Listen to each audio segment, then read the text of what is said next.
నఖనాముద్యోతైర్నవనలినరాగం విహసతాం कराणां ते कान्तिं कथय कथयाम कथमु मे कयाचिद्वा साम्यं भजतु कलया हन्तकमलं यदि क्रीडल्लक्ष्मी చరణతలలాక్షారుణదలం.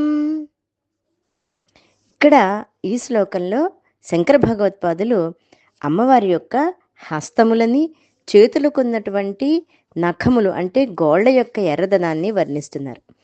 నఖానాం ఉద్యోతై నవనలిన రాగం విహసతాం అంటే అమ్మవారు తన గోళ్ల యొక్క కాంతుల సమూహంతో కొత్తగా వికసించినటువంటి తామర పువ్వు రేకుల యొక్క ఎర్రదనాన్ని పరిహాసిస్తున్నదా అన్నట్లుందిట. అంటే అమ్మవారి యొక్క గోళ్ల ఎర్రదనం తామర పువ్వు రేకుల ఎర్రదనాన్ని మించిపోయింది అన్నమాట.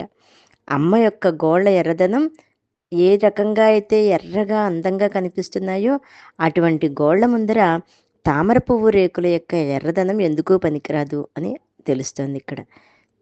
అలాగే కరాణాంతే కాంతిం కథయ కథయామ కథం ఉమే అంటే సామాన్యంగా చేతులని లేదా హస్తాలని కవులు పద్మాలతో పోలుస్తారు.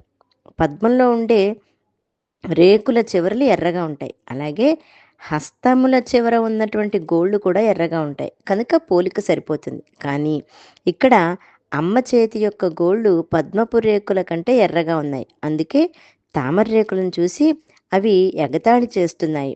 అందువల్ల నీ చేతుల శోభని తామరలతో పోల్చడం ఎలాగో చెప్పమ్మా అని కవి అమ్మనే అడుగుతున్నట. ఇక్కడ ఉమే అంటే అమ్మని సంబోధిస్తూ, ఉమా అంటే ఉమే అంటాం సంబోధిస్తున్నప్పుడు. కయాచిద్వా సామ్యం భవతి కలయాహంత కమలం ఇంకా పద్మాల రేకుల చివరిలో ఎర్రదనం అంత ఎక్కువగా ఉండదు. అందువల్లనే ఎర్రని గోళ్ళు గల అమ్మ హస్తాలతో పద్మాల పోలికకు పనికి రాకుండా పోయాయి. అయితే పద్మం ఒక విధంగా అయితే పోలికకు పనికి వస్తుందట. అది కూడా కలయ అంటే ఒక్క కళ మాత్రంగానే.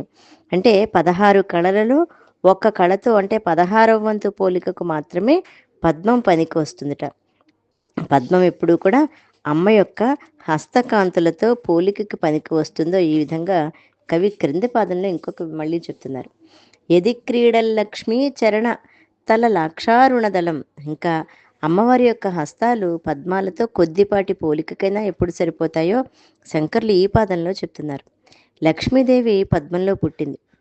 లక్ష్మీదేవి ఆ పద్మంలో ఆటలాడుకుంటుంది. లక్ష్మీదేవి పాదాలకి లత్తుకుని పారాణిక పెట్టుకుంటుంది. లక్ష్మీదేవి పద్మంలో ఆడుకునేటప్పుడు ఆమె పాదాలకి పెట్టుకున్న లాక్షారసం ఆ పద్మపు రేకులు అంటుకుని అవి ఎర్రగా అవుతాయి. ఆ విధంగా పద్మపు రేకులు లక్ష్మీదేవి పాదాల పారాణితో ఎరుపెక్కినప్పుడు ఆ పద్మము ఉమాదేవి అంటే అమ్మవారి యొక్క ఎర్రని గోళ్ళు కల హస్తములతో పోలికకు కొంచెం సరిపోతుంది. దీన్ని బట్టి అమ్మవారి యొక్క హస్తాల యొక్క గోళ్ళు ఎర్రగా సుందరంగా ఉన్నాయని తెలుస్తుంది. అందులో హంత అంటే అయ్యో అని అర్థం. వాక్యాన్ని ప్రారంభించేటప్పుడు హంత అనే అవ్యయం ఆశ్చర్యంలోనూ సంతోషంలోనూ ఇంకా దుఃఖంతో ఉన్నప్పుడు ప్రయోగింపబడుతుంది. కానీ ఇక్కడ ఆశ్చర్యార్థకం. అలాగే లాక్షారస చణం అనే చోట లాక్షారుణదళం అనే పాఠాంతరం కూడా ఉంది. అప్పుడు లక్ష్మి యొక్క పాదాలను పెట్టుకున్న లత్తుక యొక్క ఎర్రదనంతో కూడింది అనేటువంటి భావం తెలియజేస్తూ అమ్మవారి యొక్క ఎర్రటి హస్తములు, ఎర్రటి యొక్క గోళ్లను ఆరాధిస్తూ ఆనందిస్తూ అమ్మవారి యొక్క ఆ ఆశీస్సులు సదా ఉండాలని కోరుకుంటూ శ్రీమాత్రే నమః.